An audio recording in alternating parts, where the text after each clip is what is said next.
Hello Year 5s. For this activity you'll find this resource, this document on Daymap, alright? So download it on there and have a look at it. Now we're looking at secondary colonial settlements, alright?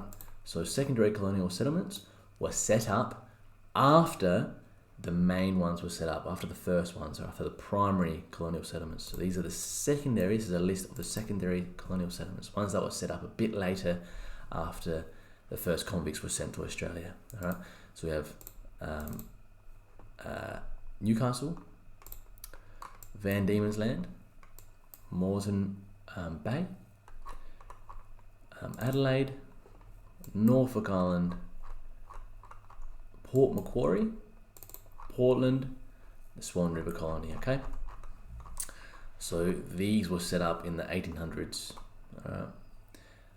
much later than Botany Bay, probably like 20 to 30 years later and then Botany Bay, the first colonial settlement, was founded. Alright, so for this activity, you will need to draw a map of Australia in your HAS books.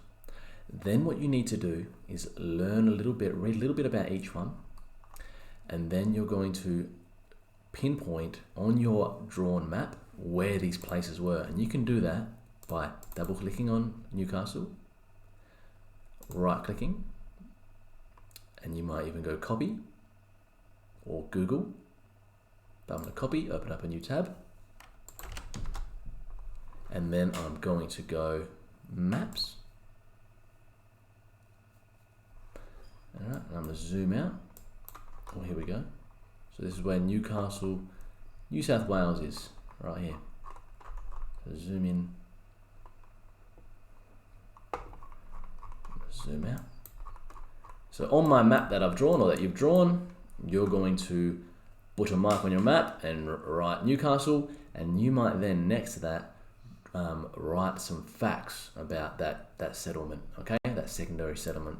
So you might write when it was settled in 1801.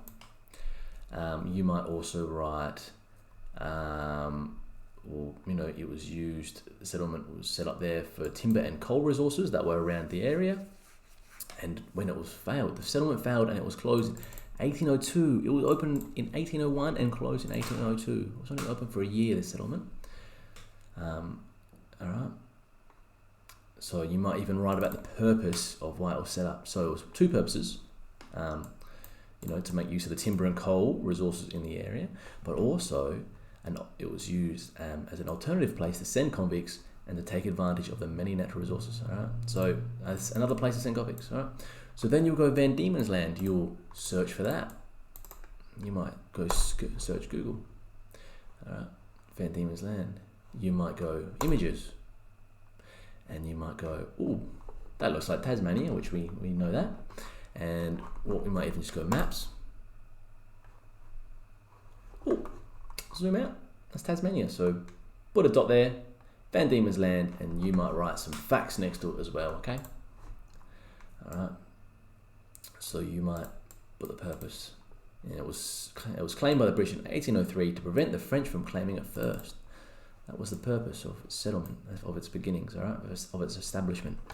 All right, and what was it mainly used for? It was mainly intended to help the colony in Sydney by separating the convicts and relocating the worst offenders who were seen as a threat to colony. Wow. So the worst convicts were sent to Van Diemen's Land. All right, so what I showed you for Newcastle and Van Diemen's Land, you need to do that for the other ones, all right? So there's 1, 2, 3, 4, 5, 6 other places, or 8 places in total, settlements, 8 secondary colonial settlements in total that you need to pinpoint on your map and write maybe a few facts about, okay? All right, thank you.